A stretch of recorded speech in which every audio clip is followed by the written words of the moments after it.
Bom dia, meus irmãos. Vamos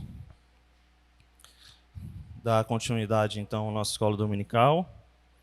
O cântico que nós cantamos agora é basicamente o resumo do estudo de hoje. O cântico chama Isaías 53, porque ele é extraído do capítulo 53 do profeta Isaías. E hoje a gente vai partir para o momento 2 da nossa escola dominical. No primeiro terço desse ano, a gente estudou a respeito de Deus Pai. Então, esse ano, a proposta é estudar a respeito da Trindade.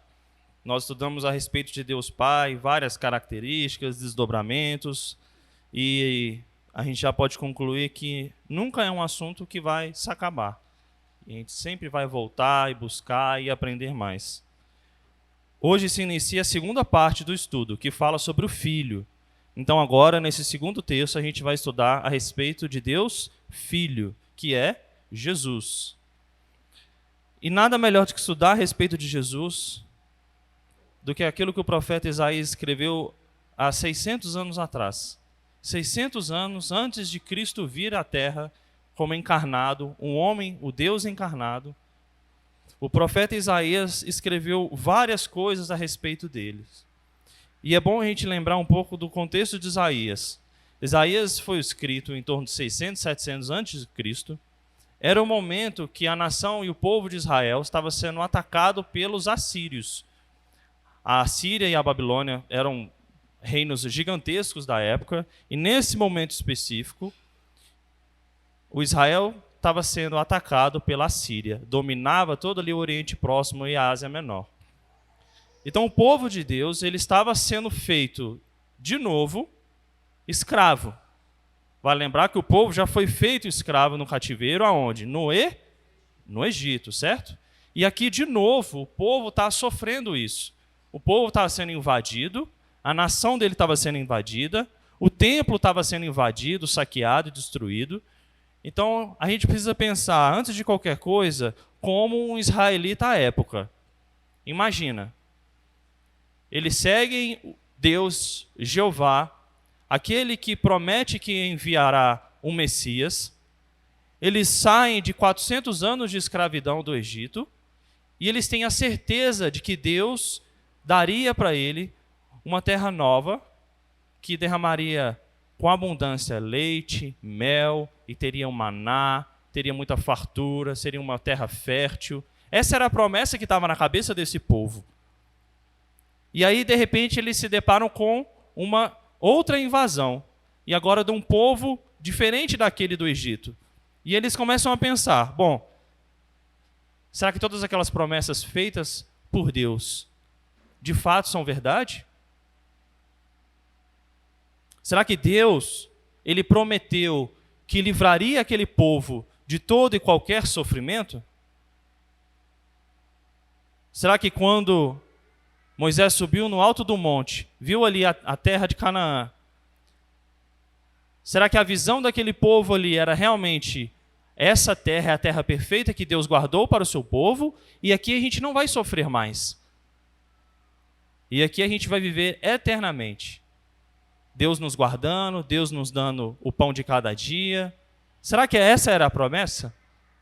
A gente já sabe que não. Deus de fato prometeu uma terra para aquele povo, e a terra daquele povo prefigurava uma outra terra, uma terra completamente restaurada. E o sofrimento daquele povo naquela terra em Canaã representava também uma outra coisa, que é o que a gente vai estudar hoje. Então, acima de qualquer coisa, o estudo de hoje vai mostrar que Deus, ele nos chama, Deus, ele nos livra do pecado e Deus nos dá vida nova. Mas Deus não garante que isso venha sem sofrimento. Muito pelo contrário. De novo, Deus nos garante que ele nos dá vida nova, ele nos livra do pecado, ele nos dá paz com ele, mas isso não significa que isso virá sem sofrimento. E a gente tem que pensar que Jesus, Ele é o Deus encarnado. E o que Jesus passa aqui é o ápice daquilo que todos nós também devemos passar a partir do momento que nós carregamos a nossa cruz. Então vamos começar. Existem 4 ou 5 cânticos, depende muito da linha dos estudos, mas a maioria defende que existem 4 cânticos em Isaías. Isaías 48, 49, um pouco do Isaías 50 e o 51, o 52 e 53. Então, tira aí o Isaías 51, tá? Então, vai do 48 até os 53. Isso é chamado Cânticos de Isaías. Mas isso era um cântico de verdade? Não se sabe. Isaías é um dos profetas que era mais lido nas sinagogas e no templo. Mais lido de todos. Sempre que havia um estudo dirigido nas sinagogas, sempre que havia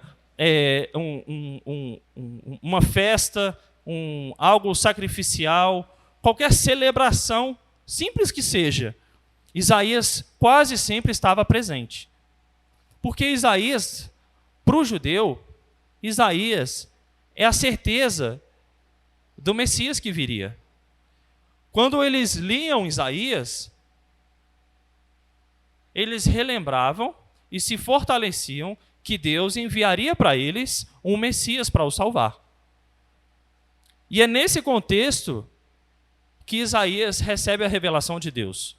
O povo de Deus está de novo sendo perseguido, de novo sendo assolado, agora por uma outra nação, e Deus traz um renovo para eles.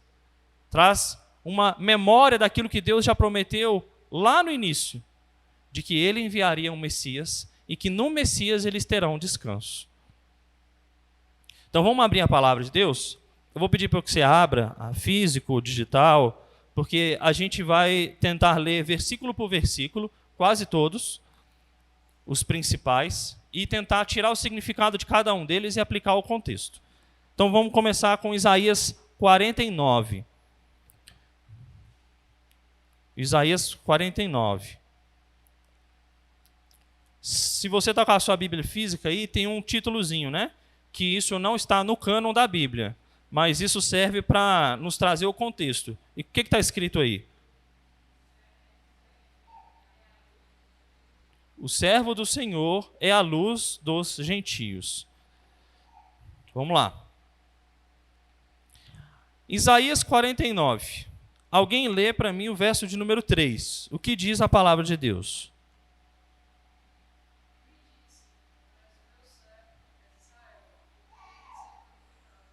Tu és o meu servo, és Israel. Quem é esse Israel? Para a gente entender o que esses cânticos de Isaías dizem, a gente precisa entender, antes de qualquer coisa, quem é esse Israel. Na Bíblia a gente tem pessoas que se chamam Israel, certo? Pessoas que foram renomeadas para Israel, certo? E na Bíblia nós temos uma nação também que se chama Israel, certo? Então, de quem que aqui o texto está falando? Tu és o meu servo, és Israel. Será que aqui ele está falando, Deus falando para o próprio Isaías? Isaías aqui é o Israel, que Isaías é um servo. Será que aqui ele está falando para outros Israéis ou Israéis que viveram e já morreram no passado? Ou será que aqui Deus está relembrando uma nação, a nação de Israel, o povo escolhido de Deus? Não aquela geográfica, mas o povo escolhido de Deus. A gente vai ver que não é nenhum desses. Então vamos lá. Vamos responder a pergunta do verso 3 com o próprio texto. O que diz no versículo de número 1? Vamos ler lá o que está escrito. Desde o ventre... Vamos ler todo mundo? Desde o ventre de minha mãe. Ótimo. Uma nação pode nascer do ventre de uma mãe? Uma nação nasce de um ventre? Não. Então, a gente exclui que é a nação, certo? Então, se nasceu de uma mãe, se nasceu de um ventre, é uma pessoa, certo? Então pode ser quem? Pode ser o próprio Isaías, utilizado aqui como Israel, ou pode ser um outro Israel que já viveu. Vamos seguir o texto. A gente tem aqui que é uma pessoa necessariamente nascida de carne, ok? Então o Israel que a gente vai estudar é necessariamente uma pessoa que nasceu de carne. 49, verso de número 2. Alguém lê para mim?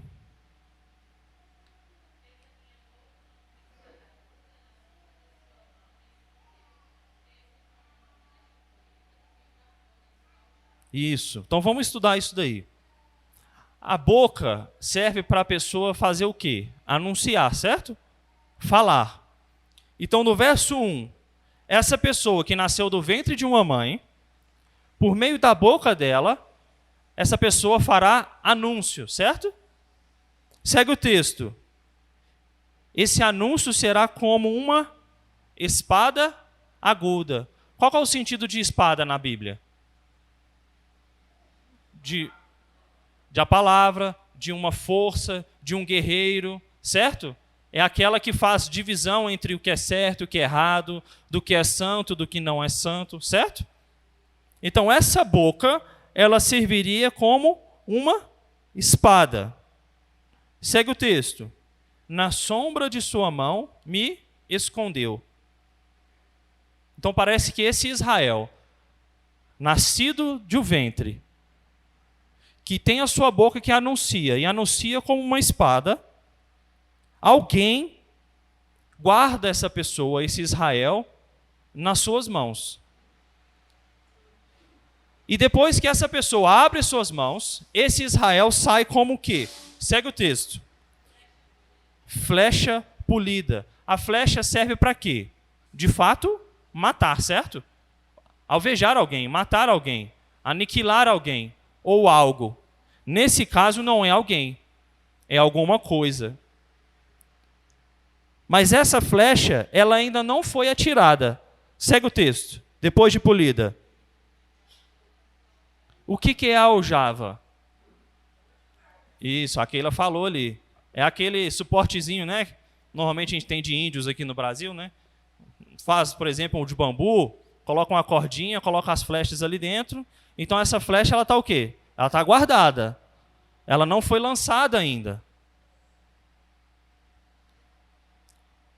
Vamos seguir. Verso 3 que a gente disse. Pegou o contexto de versículo 1, versículo 2. Agora o versículo 3. E me disse, essa pessoa que está anunciando esse Israel e que está guardando esse Israel nas suas mãos e que ainda não lançou a flecha, que essa flecha está guardada na aljava, existe uma pessoa que está fazendo isso. Essa pessoa, então, fala para Israel, tu és o meu servo, és Israel, porque hei de ser glorificado. Então, Isaías 49, 600 anos antes de Cristo, é a Trindade escrita explicitamente. Deus Pai, anunciando a respeito de Jesus, o plano de Deus Pai para a redenção do seu povo por meio de Jesus Cristo. E Jesus Cristo é a flecha. Jesus Cristo é a flecha que vai penetrar e matar a morte e o pecado. Mas ainda não era o tempo. Por isso ele estava sendo guardado nas mãos de Deus Pai. Todo mundo entendeu o contexto simbólico e figurativo que Isaías escreve e narra aqui? A gente tem isso mais claro hoje porque o Novo Testamento já foi revelado. Mas isso era símbolo para o povo que estava sendo assolado pelos assírios. Alguém tem alguma pergunta, dúvida até aí? Não? Então vamos continuar.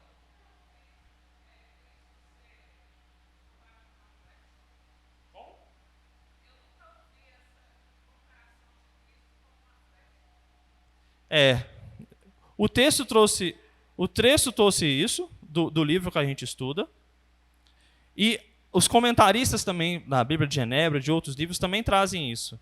Jesus seria aqui uma flecha, mas não no sentido de uma arma.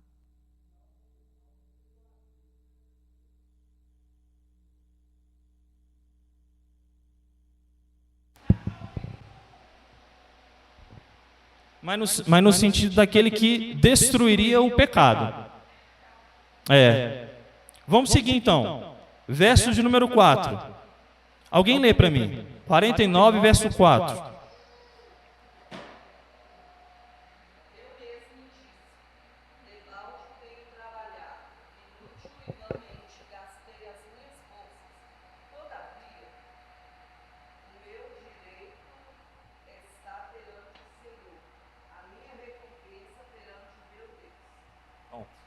Se a gente lê e a gente tem Israel como uma pessoa ou como um povo, a gente vai entender que o verso 4 diz respeito a um povo que está trabalhando, que está sem forças, que está sendo assolado e que está sendo tudo em vão.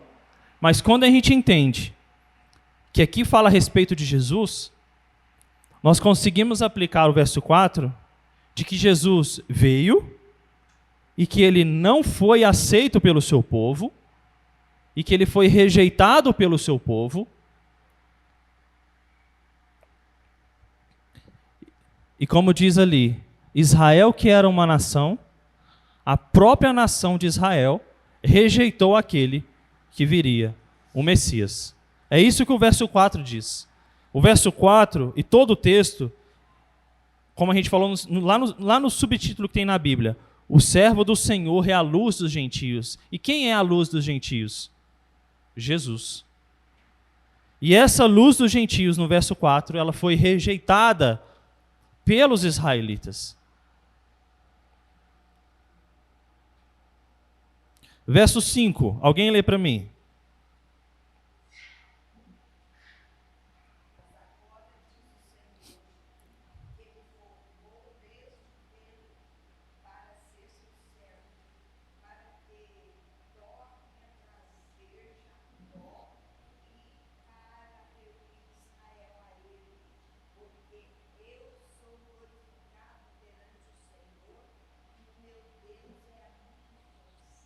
Veja, se você falar para um israelita a respeito de Abraão, Isaac, Jacó, Moisés, Davi, você está falando para o israelita a respeito de pessoas líderes importantes da época.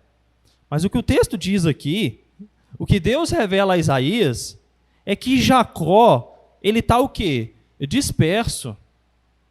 Jacó, ele está distante. E que esse Israel de que o texto trata, ele vai trazer Jacó para próximo de Israel. Israel como o povo escolhido de Deus. Em outras palavras, o que Isaías quer dizer aqui é que o que unia Abraão, Isaac e Jacó, qualquer outro patriarca, qualquer outro líder do Velho Testamento, era Jesus. É que esses líderes apontavam para Jesus. E que só em Jesus existe uma unidade do povo de Israel. Verso 6. Alguém lê para mim.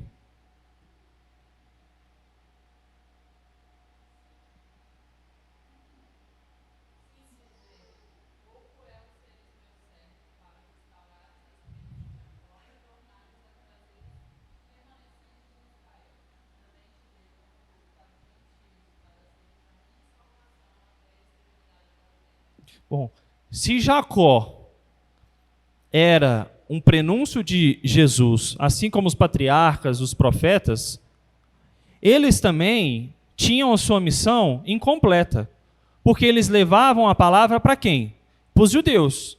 Quem estudava a palavra? Os judeus. Existia abertura para outras pessoas? Existia, mas você tinha que passar dentro do rito judaico, certo? Isso levava tempo, levava tradição. Aqui, esse Israel é diferente, porque esse Israel não se resume apenas aos judeus. Agora, ele se expande para os gentios. E nesse contexto aqui que a gente está lendo, todos nós aqui somos gentios. Todos nós aqui somos gentios, porque ninguém aqui nasceu judeu, até onde eu sei. Ninguém aqui veio de uma família judaica. Nenhum homem aqui foi circuncidado ao oitavo dia. Ninguém aqui participa de estudos na tradição judaica. Todos nós aqui no sentido aqui do texto de Isaías 49, nós somos gentios. Mas, nesse sentido aqui também, todos nós somos cristãos. Nós cremos nesse Israel que já veio. Essa é a união que Cristo faz, que esse Israel prefigurado aqui faz. A união de povos diferentes, a expansão verdadeira do Evangelho, de unir judeus, gentios, povo de qualquer raça. Não importa, em outras palavras, não importa onde você nasceu, de onde você veio, quem você foi. O que importa é, você tem Jesus na sua vida? É isso que o texto anunciava aqui. Verso 7, alguém lê para mim.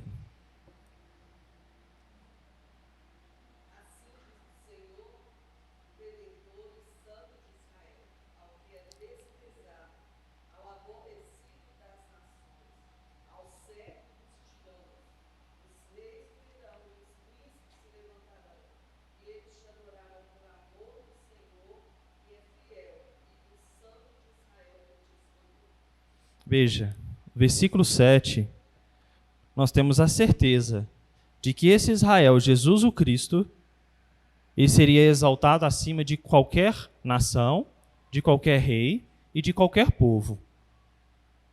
Então você vê que o texto, ele faz paralelos o tempo inteiro entre um povo que é chamado de Israel e o Israel Jesus Cristo. Entre líderes e patriarcas da época e Jesus Cristo. Entre reis e nações da época e Jesus Cristo. E Jesus está acima de tudo e de todas as coisas. E tudo e todas as coisas, circunstâncias boas e circunstâncias difíceis, apontava para Jesus Cristo. É isso que Isaías 49 traz. Alguns dizem que isso era cantado nas reuniões dos judeus, mas não se tem comprovação a respeito disso. Porque os cânticos na língua hebraica também, eles não seguiam a ordem que a gente segue de harmonia, de composição e de junção das palavras que geram sons parecidos. A sinfonia do hebraico era completamente diferente. Então, há sim a possibilidade disso aqui ser cantado por eles, com uma certeza de um renovo que a gente cantou, por exemplo, em Isaías 53. Quando a gente canta a respeito de Isaías 53, isso, de certa forma, nos traz paz. Mas isso também, de certa forma, nos emociona e nos traz um sentimento diferente, porque Jesus padeceu e sofreu tudo aquilo por quê? Por nós, certo? Sem todo esse sacrifício de Jesus Cristo, a gente nem estaria aqui. A gente não estaria vivo para Ele. Esse é o primeiro dos cânticos. Alguém tem alguma dúvida? Entendeu o contexto inicial aqui? Então vamos seguir. Vamos analisar então Isaías 50. Passa aí suas páginas. Isaías 50. Verso 4 e 5. Eu vou fazer a leitura. Diz assim: O Senhor Deus me deu língua de eruditos, para que eu saiba dizer boa palavra ao cansado. Ele me desperta todas as manhãs, desperta-me o ouvido para que eu ouça como os eruditos. Então esse Israel, ele fala como uma pessoa de conhecimento grande, ele ouve como uma pessoa também de conhecimento e sabedoria grande. Segue o texto. O Senhor Deus me abriu os ouvidos e eu não fui rebelde. Não me retraí. Jesus aqui, ele faz uma relação dele, da pessoa do filho, com o pai.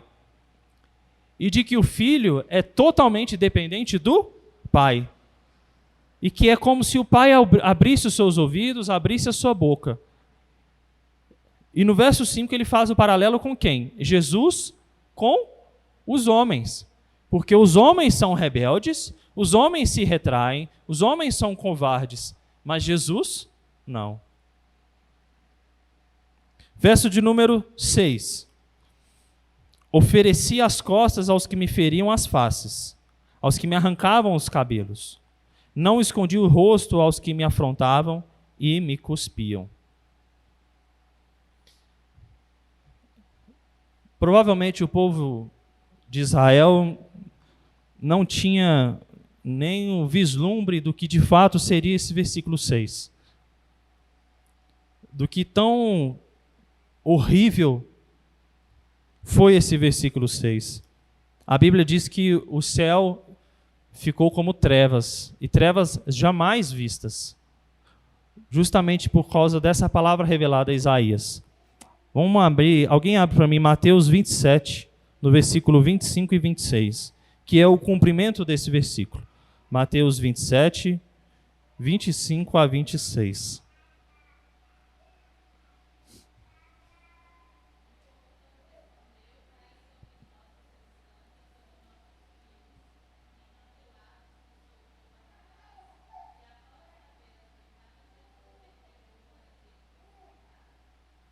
Veja, o povo pediu a cabeça e o sangue de Jesus. E o povo viu Jesus sendo açoitado. E eles eram açoitados na época com isso daqui. Esse era o chicote da época. O primeiro é o chicote romano mais moderno. Depois dos anos 300 e 400, que aí ele era feito mais com metais e tudo. Mas o da direita, os três da direita, são os chicotes da época. Então era um pedaço de madeira. Eles pegavam couro de animal, faziam ele com uma corda fina, o couro é elástico e é bem firme, e na ponta desse couro eles colocavam pedaços de ossos de animais, aqueles ossos mais pontudos, e juntavam e davam nó. Esses ossos, quando entravam, era como se fosse um anzol. Quem aí gosta de pescar, ou já viu pescaria, o anzol fisga na boca do peixe, mas quando você puxa ele não sai, porque as cerdas dele estão do lado contrário. Mas se você puxar forte, ele vai sair. Mas ele vai fazer o que com a boca do peixe? Vai rasgar, certo? E era exatamente isso que o chicote fazia. Ele tinha suas pontas viradas para trás. E toda vez que Jesus foi açoitado e eles puxavam, era pedaço de carne e sangue saindo de Jesus.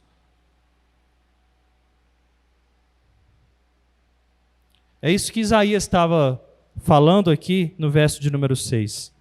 Jesus, ele foi açoitado, as pessoas pediam o sangue e a sua cabeça. E quem eram essas pessoas? Essas pessoas não eram os gentios. Quem pediu a cabeça de Jesus, o sangue de Jesus, quem odiava Jesus e rejeitou Jesus, foram os próprios israelitas. Tudo isso cumprindo aquilo que o Velho Testamento dizia. Vamos agora analisar os 52 e os 53. A gente já leu todo o texto no início da escola dominical. E esse texto, a partir do verso 13, qual que é o títulozinho que está aí na sua Bíblia? O sofrimento vicário do servo Senhor. Veja, do 48 até o 53, há uma progressão daquilo que a gente chama do evangelho, da revelação progressiva, dentro do próprio profeta Isaías, a respeito de Jesus Cristo.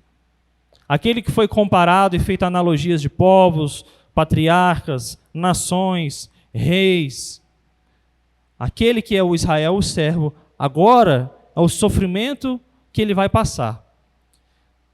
E esse sofrimento dele diz muito para nós, e a gente vai ver agora. Versículo de número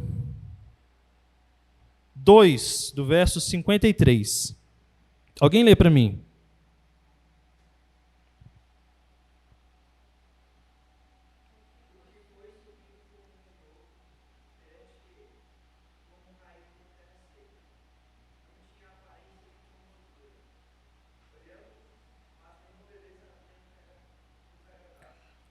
Ótimo. Olhe para o próprio texto e vamos tentar extrair do que o próprio texto diz.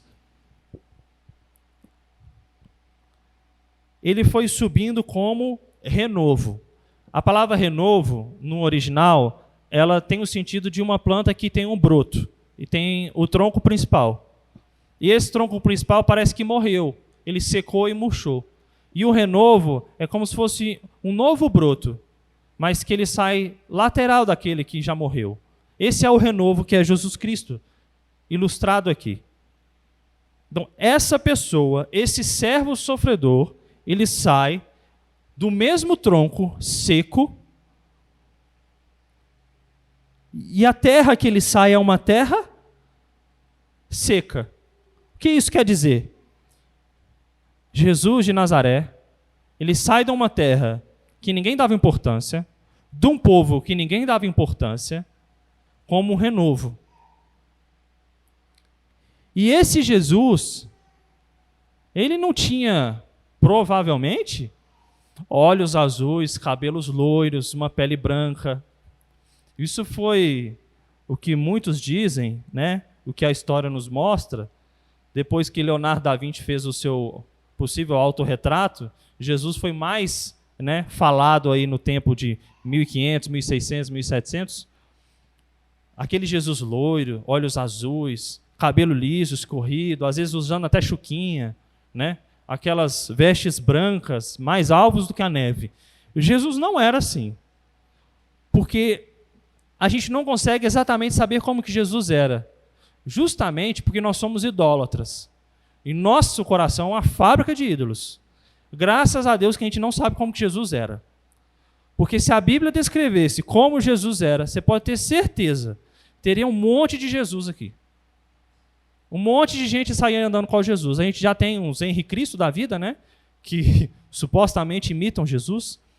Mas Jesus, ele não tinha nenhuma beleza que nos agradasse. Isso é o que o próprio Isaías disse. Era uma pessoa comum, de uma terra sem importância, e que não tinha beleza que nos agradasse. Mas essa beleza aqui, ela diz a respeito de uma beleza física. Veja, eu não estou dizendo que Jesus era feio. Provavelmente Jesus não era feio. Mas Jesus não era aquela pessoa como uma rainha que se destacava unicamente, sem se conhecer a pessoa, pela beleza em si. Não era a beleza física de Jesus que se destacava. Era a pessoa de Jesus, a essência de Jesus, o Deus encarnado. É isso que fazia Jesus diferente. Vamos seguir o texto.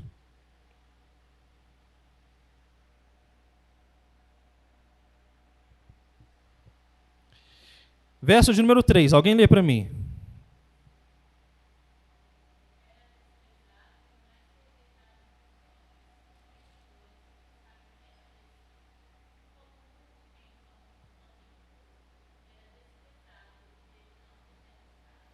Então, uma pessoa que veio de uma região comum e simples, uma pessoa que não tinha grande aparência física, foi o mais desprezado e o mais rejeitado entre os homens. Veja, aqui não está dizendo que Jesus foi desprezado.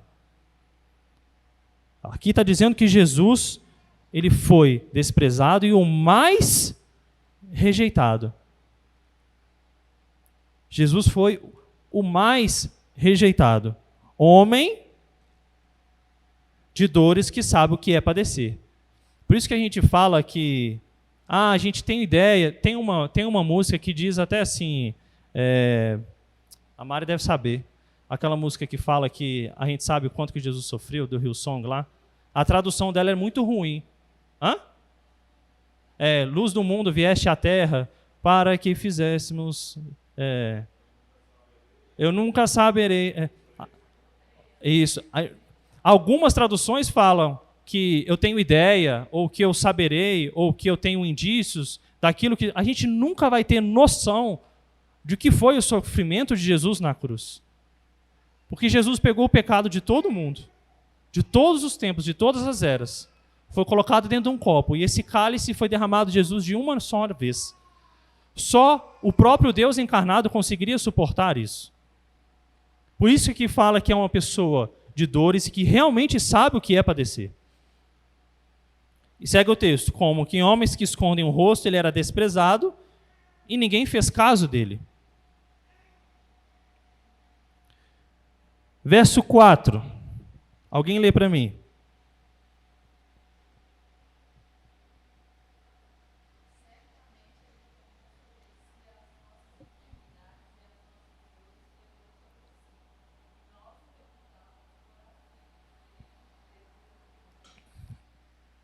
Aqui Isaías quer trazer para o povo de que,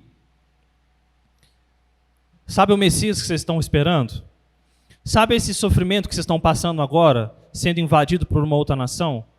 Nada disso que vocês estão sofrendo agora se compara com o que o Messias vai sofrer quando ele vier. Essa é a mensagem de Isaías para os israelitas. Você está achando que você foi invadido a sua casa, foi levado a sua família, suas posses, suas terras foram tomadas, e você está achando que esse sofrimento seu é muito grande. E você achava que você viveria nessa terra o resto da vida, sem sofrimento, sem dor e sem nada, mas não foi isso que eu te prometi. Eu prometi te guardar e te proteger, mas eu não prometi que eu te livraria de todo o sofrimento. E aqui Isaías mostra para esse povo que o que Jesus sofreria é algo muito maior. E era maior porque aquilo que os israelitas faziam, de pegar o cordeiro, branco, novinho, sem defeito, de até 1 ano, e aquele cordeiro ele era levado ao deserto, lá no tabernáculo, era colocado no meio da tenda, ele era imolado, e aí o sacerdote colocava a mão em cima desse cordeiro, e aí simbolicamente os pecados daquele povo que estava ali participando daquele sacrifício, ele era transferido para aquele animal.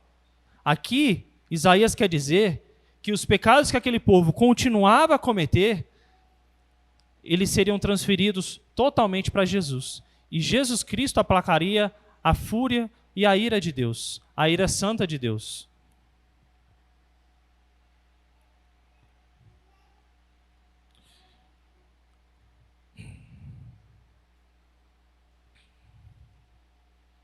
Segue o texto, verso 5.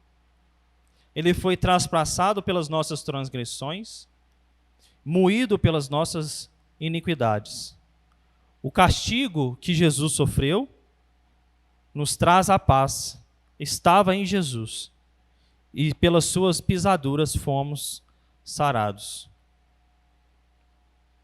Veja, tudo aquilo que Jesus sofreu e tudo aquilo que Jesus passou foi algo substitutivo. E quem deveria estar lá? Todos nós, certo? Segue o texto.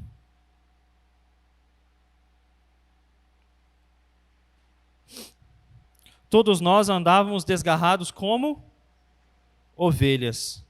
Cada um se desviava pelo caminho, mas o Senhor fez cair sobre ele a iniquidade de todos nós.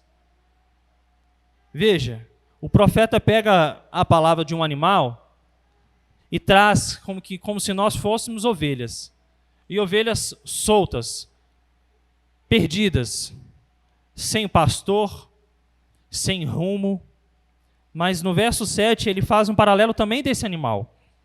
Ele foi oprimido e humilhado. Jesus foi oprimido e humilhado. E Jesus não abriu a boca. Como o cordeiro foi levado ao matadouro e como ovelha muda perante os seus tosqueadores, ele não abriu a boca. Veja, quando o animal ele era sacrificado, ele primeiro era escolhido o melhor dentre eles, o mais perfeito e mais novo, até o de até 1 ano. E quando isso era feito repetidamente, alguns animais, eles já sacavam o que estava para acontecer. Primeiro que quando você tira um animal no meio da sua família ali, é óbvio que ele vai chorar, certo? Ele vai gritar, ele não vai achar bom. Então você tirou essa ovelha ali do seu curralzinho, do seu conforto, do seu pai e da sua mãe, que tinha que ser de até 1 ano, você tirava ele dali, certo? Então aquele animal já estava berrando. Você já tirou aquele animal da sua zona de conforto. E com Jesus, às vezes, deveria ter sido assim. Jesus deveria estar chorando, gritando, porque ele foi tirado da sua zona de conforto. Ele se diminuiu quando ele se encarnou. Mas o texto diz que ele nem abriu a boca. E aí segue o texto que ele fala, essa ovelha que nem abriu a boca, ela foi muda perante os seus tosqueadores. O que é um tosqueador? Alguém, pela palavra, já dá para saber. Era o quê? A lã, o pelo. Então, parece que era um momento de angústia e de demora. Você tira a ovelha ali de perto do seu pai, da sua mãe, da sua família, você leva para um lugar de desconforto, e aí você começa a tirar aquele pelo. Não é com essas máquinas que a gente tem hoje em dia, não. Devia ser com uma faca bem cega, bem demorada. E parece que na cabeça daquela ovelha, aquilo era uma tortura, que ela já sabia que ela seria levada para um matadouro. Consegue entender o que o texto nos mostra? Às vezes a gente lê rápido, de bate pronto, mas tem tanta coisa, tanto contexto dentro dessa passagem, que às vezes a gente fica perdido. Veja, essa ovelha ela não abre a boca. Jesus não abre a boca. Jesus é levado, ele é crucificado, e ele passa ali agonia e tempos.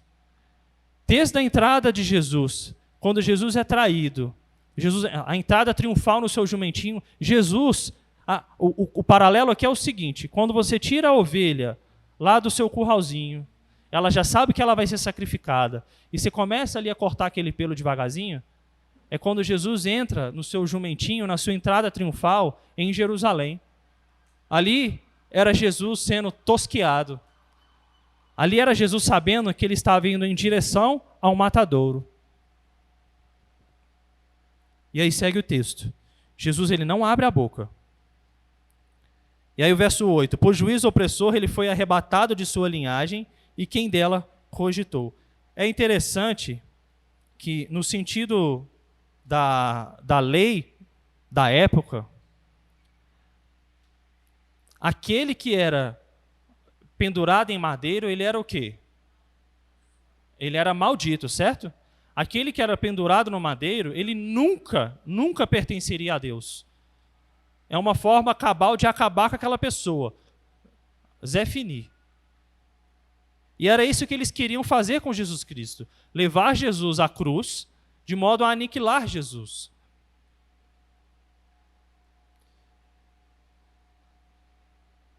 E todas as vezes que as pessoas eram levadas à cruz, elas faziam o quê? Elas gritavam, elas acusavam, elas se defendiam numa esperança última de serem libertas.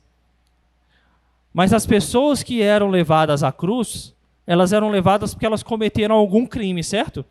E um crime, a gente poderia chamar horrendo, né? Péssimo, que era o último tipo de morte. Só que qual foi o crime que Jesus cometeu? Qual foi a lei que Jesus transgrediu? Perante os judeus era na base da lei. Nenhuma. E ao passo que todas as pessoas que eram levadas para a cruz gritavam, se agonizavam, acusavam, se defendiam, Jesus, ele não tendo pecado algum, ele não tendo transgredido lei algum, ele não apontou para ninguém. Ele sofreu mudo e calado na cruz. Veja, a única ovelha que foi morta, a única ovelha sacrificada, que não abriu a boca foi Jesus.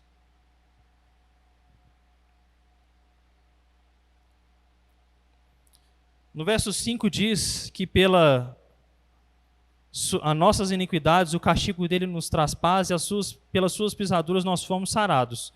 Isso é o sacrifício substitutivo de Deus. É aquilo que nós deveríamos ter passado e nós não passamos pela obra que Jesus fez em nós. Então, para finalizar, deixa eu passar aqui que eu esqueci de passar. Esse servo, esse Israel, ele garante para a gente cura espiritual agora. Espiritualmente nós somos curados e sarados agora. Mas a nossa restauração física, o nosso corpo glorificado, ele vai ser quando Jesus voltar. E com base nisso a gente já pode deduzir. Se o nosso corpo ainda tem mancha do pecado, se esse mundo ainda existe o pecado e o mal, a gente vai viver nesse mundo sem sofrimento? Não. E não foi isso que Deus garantiu ao seu povo até que Jesus voltasse. Mas o povo entendeu o que ele quis. Eles pegaram as partes boas e as partes ruins eles não ouviram. Ou eles subtraíram. Eles guardaram só as bodas de Caná, o leite, o mel, as partes boas, os milagres de Jesus, mas as partes ruins eles não guardaram. É isso que Jesus nos mostra. Nós temos certeza que Jesus nos cura espiritualmente por esse sacrifício que ele passou aqui. E nós temos a certeza, a garantia de que o nosso físico também será restaurado quando ele voltar. Vamos abrir lá em 1 Pedro, verso 2. 1 Pedro, capítulo 2. 1 Pedro,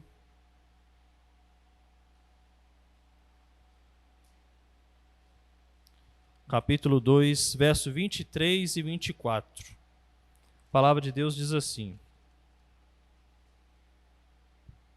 pois ele, quando ultrajado, ele quem? Jesus, não revidava com o traje.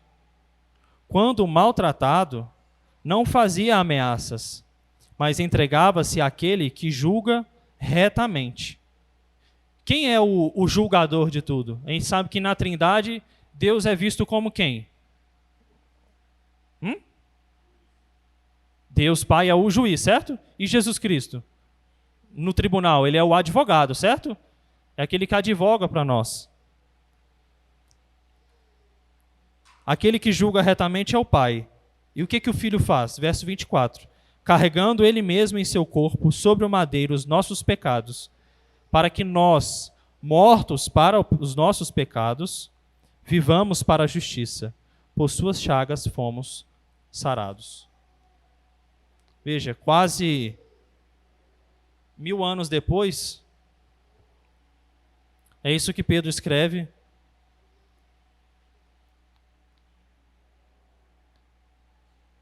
E para finalizar, o profeta aqui, ele coloca uma data limite para o sistema sacrificial de Israel. Ele fala, tudo isso que vocês estão fazendo agora, todo esse sacrifício, todo esse sofrimento, isso tem data para acabar.